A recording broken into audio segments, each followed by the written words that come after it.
Okay, time starts now. Yeah, hello, thank you very much for the opportunity to present here. I'm terribly sorry that I have to speak in English. I do speak a little bit of Portuguese, and I do understand a lot more, but unfortunately I'm not feeling so comfortable that I can present to you here in English. I need a little bit, in Portuguese, I need a little bit more practice. However, tomorrow actually there is a second presentation from us regarding another topic, and that's done by my colleague, and he is probably killing me now, but he is speaking very good Portuguese. So you can look forward already to this. However, time is running. I will present to you a topic which is also getting more and more important here in Brazil, which is how to build waste heaps. Or what to do with your dry tailings, because in Brazil and in many other countries around the world, the processes have to change. You need to go away from the wet tailing processes to the dry tailings, and I'm going to present this to you based on the experience that we have as RWE. RWE, for your very quick information, is operating the largest open cast mine in Europe. In total, we operate 3 open cast mines. The largest one is the Hambach mine, as you can see here. That's the big hole in the middle.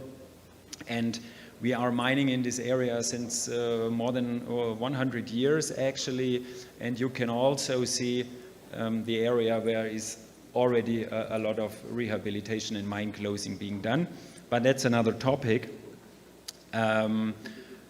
Now I go to the more closer into the Hambach mine. You can see it here. It's in a densely populated area, and it's a very big hole.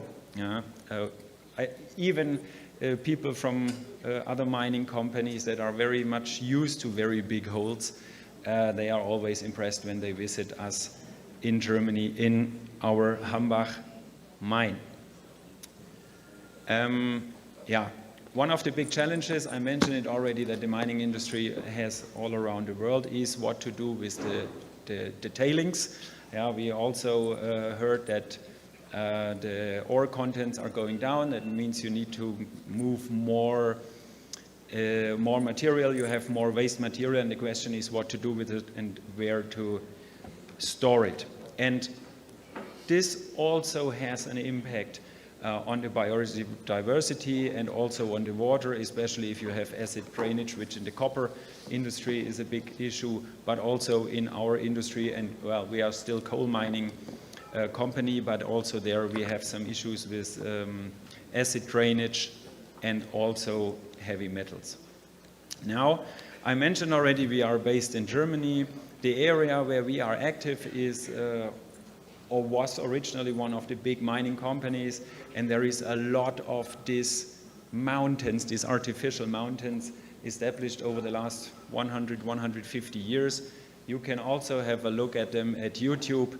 Not all are from RWE, but many are there, and many are nowadays used for leisure, for biodiversity habitats, and for having a good time. Just have a look at these YouTube videos, and these people that you see here is my son and myself 6 weeks ago on one of these big heaps. You can also use it for having fun with the quads. Now, this is the Hambach mine a little bit closer. That's actually the waste dump site that you see there. For your information, we mine out 40 million tons of coal per year. Still, in a few years, this will be gone due to the coal phase out in Germany. But what is more important, we also have to move 250 million tons of overburden every year. And naturally, we have to dump this overburden safe and securely, because all around are living people. Now, in the early 1970s, this mine operation there started, and we basically, the box cut was dumped on basically ground zero or zero level. Nowadays, with these massive amounts that we dump there, the mountain has a height of more than 200 meters above the surrounding area. And naturally, this has to be safe and stable. And how we did this, I will show you in the next slides. Here you can see the cut, basically 400 meters are nowadays backfilled in the mining operation, and 200 meters are above the ground. What we learned in the last, 100 years, more than 100 years, and especially when it comes to this big dump site in the Hambach mine, is that you have to consider a couple of basic things and issues to build a stable mine. And for all, most of all, naturally, it's the security, security and the stabilization during the operation and the building of this dump site, and naturally also long after the mining operation has stopped. You also have to consider the mining progress, because you do not want to dump it somewhere where your mine will be later on moving to, so you have to carry it or touch the waste material a second time, because every time you have to touch it or you touch it, it costs you a lot of money, and therefore also CAPEX and OPEX is a really important thing that you have to consider when you build up this dump site. And mid to long run, you also need to consider the closing, the rehabilitation, the recultivation of the mine site or of the dump site. And you could see we do it in parallel. We rehabilitate, we build some forests in this area, or in this example, for example, on one side of the dump, whereas on the other we still are operating. And to do this, you have to check, okay, where will the dump site be? What will be the ground regarding the cost and the energy consumption? How long is the distance between the mine and the dump site? Very important is the water, because water, groundwater as well as rainwater or melting of the snow, for example, also what we have in our areas, is really important for the stabilization, so you have to consider this. And also the characteristics of your material that you have, and naturally biodiversity and environmental conditions as well. So I talk about the experience. Unfortunately, experience also includes mistakes, failures. Luckily, no big ones in our case, meaning no fatalities. However, we had a learning curve. And you could see that, for example, we use spreaders there. The weight of such a spreader is around 3,000 tons, depends on the specific size. And if you have such a spreader on an unstable ground, you may have an accident or you may have problems you do not want to have. So why did this happen, that this spreader, moved in the wrong direction? This happened because in the very beginning we made like big ponds, and we don't have really wet tailings, but we have wet material, we have muddy and slimy material, and we made very big ponds, put it in, and then covered it. However, the pond was too big, or the cover was too thin, and the weight was too heavy, so basically it happened what I showed before. The learning that we had of this is make it smaller, make the pockets smaller, combine the various dry and wet material, the stable and unstable material that we have in our mine, to do the dumping in a more economic way, and to avoid failures. And also what we learned is, what is really, really important is the base of the entire mountain, of the dump site. It has to be able to bring the water away. The water that is still in the material, rainwater, groundwater, you need to have a drainage. Otherwise, the pressure of the water will basically lift up your material, and then it's unstable and will move. Now, if you look into the details, how do we do it in a very economic way? We will check, and we check which material we have to dump, what are the different characteristics of the material, and then we plan and we do build I call it here a favor de mel. Naturally, it's not a honeycomb, but it looks like a honeycomb. And this is then put in the various levels to to make a stable structure. In reality, this looks like here. We built these borders with the dry and very stable material, and then we dump in the muddy material, the wet material, and this is how we combine it. And we also combine the whole thing in such a way that it basically grabs into each other.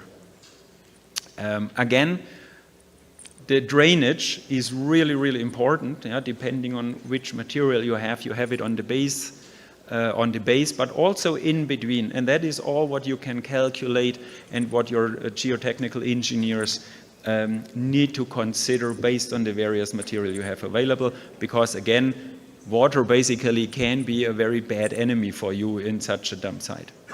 When it comes to the end, again, you have to consider that you need to, most likely you need to close it or to rehabilitate the dump site, and therefore you need to change a little bit the building and the characteristics of your levels, of the material levels, so that you have on the one side still the drainage function, on the other side it gives a possibility for, in our case, forests and plants to grow very easily and be stable for a very, very, very long time. Now, I said we know which material we have. Basically, our plans in the mine look like this. On the now I have to see.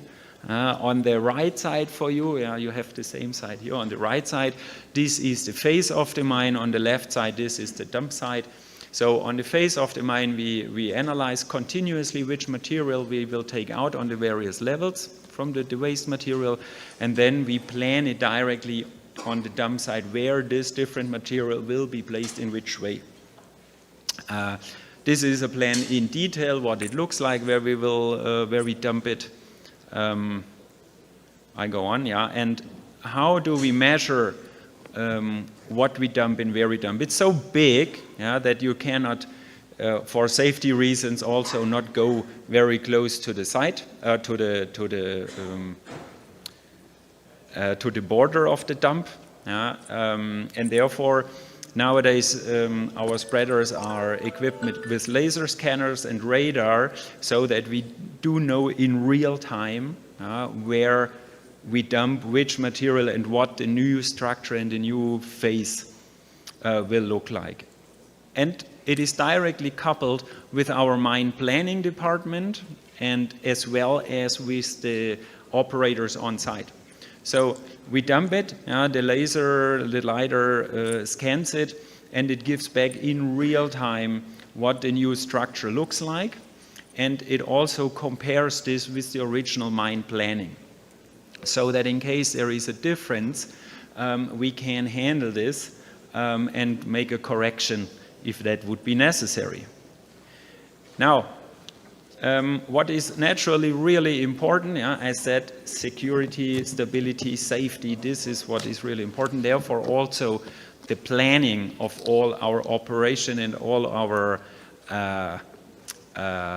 building up these dump sites has also three basic principles underlying it. The one is indicate the risk, see where the risks are, and on the mine plans and the plans of the dump site really show where zones with risky material are, with unstable material probably, so that the operational people really on site, in the mine or in the dump site in this case, really know where they need to be very, very careful and also need to check with the equipment that is moved. Which then brings us to limitation of the risk, where we then, as mentioned before, if there is something unusual where we say, no, this is too risky, then we do need, and we do modify actually the dump plan. And naturally, with this live real-time monitoring, we also control the risk, because that is naturally very necessary. I'm also coming to the end now. That is basically the last slide. This is a know-how that we build up, and we are also active as consultants in a very small case. First instance, we are actually operating our own mines, but this experience that we have is also looked after, for example, in the copper industry in Chile. This is what my colleague will present tomorrow, but also when it comes to dust prevention, because you could see, and that's also important for the dump site actually. Yeah, you do not want to have dust, but you may have, and also here in Brazil, we are also supporting the one or the other company already. So basically, yeah, here are the contact data and we do have a representative. Yeah, it's the company Acmetec. They are also here. We do have a representative here in Brazil for first contact.